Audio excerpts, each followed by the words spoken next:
নমস্কার। আজকে আমরা আলোচনা করব ভাব, ভাবপতি এবং কারক গ্রহ। তো আমরা যখন সনাতন জ্যোতিষ মতে জ্যোতিষশাস্ত্র নিয়ে আলোচনা করি তখন এই তিনটা জিনিস আমাদের মাথায় সবসময় রাখতে হয়: ভাব, ভাবপতি ও কারক গ্রহ। জন্ম রাশিচক্রে গ্রহরা যেখানেই বসুক না কেন সেটা কিন্তু নির্ভর করে আমাদের প্রারব্ধ কর্মফলের উপর। আমরা জ্যোতিষীরা কখনো কারো জন্মছক পরিবর্তন করতে পারি না। ভগবান যা লিখে পাঠান সেটাকে আমরা কিন্তু বিশ্লেষণ করতে পারি মাত্র। যারা আমরা জ্যোতিষশাস্ত্র নিয়ে আলোচনা করি তারা এই জ্যোতিষশাস্ত্রে যারা সাংকেতিক কিছু রাশিচক্রের কিছু সাংকেতিক চিহ্ন থাকে যেগুলোর দ্বারা আমরা বুঝতে পারি যে এই জাতক বা জাতিকার জীবন এইভাবে কাটতে পারে। তো অনেক সময় জ্যোতিষীরা ফলাদেশ করে দেখেন, সেই ফলাদেশ কিন্তু মিলে না। এর কারণ কিন্তু জ্যোতিষশাস্ত্র ভুল নয়, ভুল হচ্ছে জ্যোতিষীদের কিছু ভুলের জন্য এই সমস্যাগুলো হয়ে থাকে। যেমন ধরুন, এই যে রাশিচক্র, আমরা ধরুন কারো মেষ লগ্ন ধরলাম, তাহলে চতুর্থ ভাব হচ্ছে কর্কট। এই মেষ লগ্নের চতুর্থ ভাব কর্কট, এই অধিপতি কিন্তু হচ্ছে চন্দ্র। তাহলে এখানে আমরা আলোচনা করতে পারি যে এইভাবে, যে আমরা দেখব অনেক সময় শুনে থাকি যে চতুর্থ ভাবের এই কর্কট রাশিতে চন্দ্র, কর্কট রাশির অধিপতি চন্দ্র, সেই চন্দ্র কর্কট রাশিতে বসে আছে। তাহলে বা চতুর্থপতি চতুর্থে আছে, বা কখনো দশমপতি দেখা যায়। এবং এই লগ্নে দশম ভাব হচ্ছে মকর, তাহলে দশমপতি দশমে, এখানে শনি বসে আছে। তাহলে সাধারণভাবে মনে হয় যে এই জাতক বা জাতিকার চতুর্থ ভাব এবং দশম ভাব খুবই শুভ। তাহলে যেহেতু চতুর্থপতি চতুর্থে আছে, কেন্দ্রপতি এবং দশমপতি দশমে আছে, তাহলে এই জাতক জাতিকার চতুর্থ ভাব সংক্রান্ত সমস্ত বিষয়ে শুভফল হবে এবং দশম ভাব সংক্রান্ত সমস্ত বিষয়ে শুভফল হবে। কিন্তু যদি আমরা এইভাবে বিচার করে থাকি তাহলে এটা কিন্তু সম্পূর্ণ ভুল হবে। কারণ চতুর্থ ভাব থেকে আমরা কি বিচার করি? চতুর্থ ভাব থেকে আমরা বিচার করি বাড়ি, জায়গা, সম্পত্তি, গাড়ি, মা। তাহলে চতুর্থ ভাব থেকে বিচার করি আমরা মা, বাড়ি, জায়গা, গাড়ি, এগুলো আমরা বিচার করে থাকি।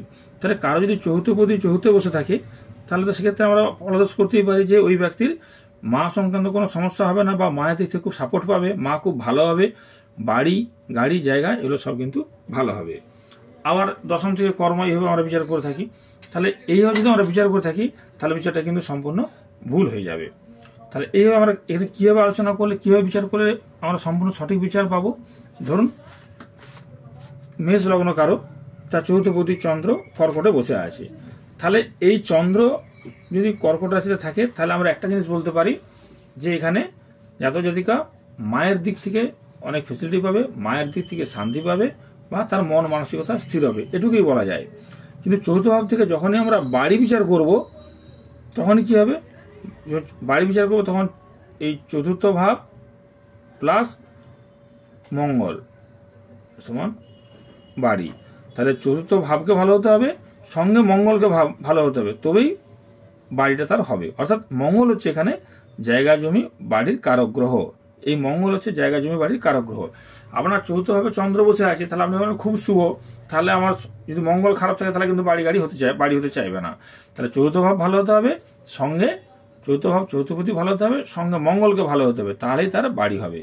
এখানে যে আমরা চন্দ্রকে দেখেছি, এই চন্দ্রকে আমরা শুভ চন্দ্র হিসেবে বা পূর্ণ বলশালী চন্দ্র হিসেবে বিচার করছি, বা পক্ষবল যুক্ত চন্দ্র, মানে যথেষ্ট বলশালী চন্দ্র। তাহলে বলশালী চন্দ্র চতুর্থে থাকলেও কিন্তু তার বাড়ি হবে না যদি সঙ্গে মঙ্গল ভালো না থাকে। তার চতুর্থ ভাব প্লাস মঙ্গল সমান বাড়ি। আবার ধরুন চতুর্থ ভাব প্লাস শুক্র, তাহলে হবে গাড়ি। আপনার চতুর্থ ভাব খুব স্ট্রং আছে, আপনি বলে দিলেন যে তার বাড়ি গাড়ি সব হবে, কিন্তু তার গাড়ি হবে না যদি শুক্র না ভালো থাকে। তাহলে এখানে শুক্র হচ্ছে গাড়ির কারক গ্রহ। তাহলে চতুর্থ ভাব ভালো হতে হবে, চতুর্থ ভাব ভাবপতি শুভ হতে হবে, সঙ্গে শুক্রকে ভালো হতে হবে, তাহলেই তার গাড়ি হবে। এখানে শুধুমাত্র চন্দ্র কর্কট রাশিতে থাকার জন্য আমরা এটা বিচার করে বলতে পারি যে তার মায়ের দিক থেকে সাপোর্ট পাবে, তার মন মানসিকতা ভালো হবে, এটুকুই আমরা বিচার করতে পারি। আবার আরো একটা সমস্যা আছে, চন্দ্রকে আমরা এখানে পক্ষবলযুক্ত হওয়ার জন্য নৈসর্গিক শুভগ্রহ হিসেবে বিবেচনা করেছি আমরা, যে চন্দ্র পক্ষবলযুক্ত এবং শুভগ্রহ কেন্দ্রে আছে শুভগ্রহ হিসেবে বিচার করেছি। কিন্তু জ্যোতিষের একটা সূত্র আছে যে নৈসর্গিক শুভগ্রহরা যদি কেন্দ্রে অবস্থান করে, কেন্দ্র হচ্ছে 1, 4, 7, 10, 1, 4, 7 এবং 10, এই চারটাকে আমরা কেন্দ্রস্থান বলে থাকি। তাহলে নৈসর্গিক শুভগ্রহরা যদি কেন্দ্রে অবস্থান করে তারা কিন্তু অশুভ ফল দেয়। তাহলে এখানে চন্দ্রকে আমরা শুভ ধরছি, কিন্তু আমরা ধরেই নিচ্ছি যে আরেকটা সূত্র আছে সঙ্গে, যে এই চতুর্থ ভাবপতি যদি নৈসর্গিক শুভগ্রহ হয় অশুভ ফল দিলেও শুভ ফল কখন দিবে? যদি কোনো নৈসর্গিক অশুভ গ্রহ দ্বারা দৃষ্ট হয় এই চন্দ্র, তাহলে শুভ ফল দিবে।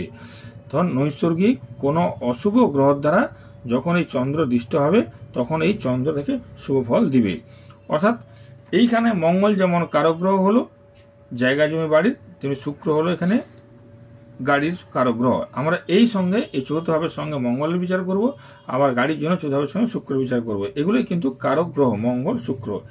এইভাবে বিভিন্ন কারক গ্রহ আছে বিভিন্ন বিষয় আলোচনার ক্ষেত্রে। তো এক্ষেত্রে চন্দ্র আছে কোথায়? এই কর্কট রাশি হচ্ছে যেন অগ্নি, পৃথিবী, বায়ু, জল। তাহলে কর্কট রাশি হচ্ছে জলরাশি, কর্কট রাশি জলরাশি এবং চর স্থির দৈত্যক, তাহলে চর।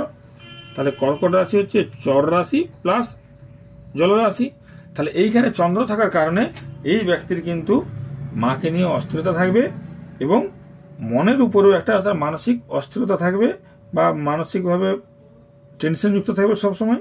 আর মাতৃসুখও কিন্তু তারা ব্যাঘাত ঘটবে যেহেতু চন্দ্র জলরাশিতে আছে এবং চর রাশিতে আছে, সেই হিসেবে কিছুটা হলেও খারাপ ফল অবশ্যই চন্দ্র দিবে।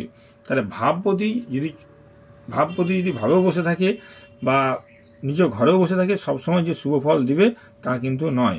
এইভাবে আমরা ভাবপতি বা কারক গ্রহকে নিয়ে আলোচনা করে থাকি। নমস্কার।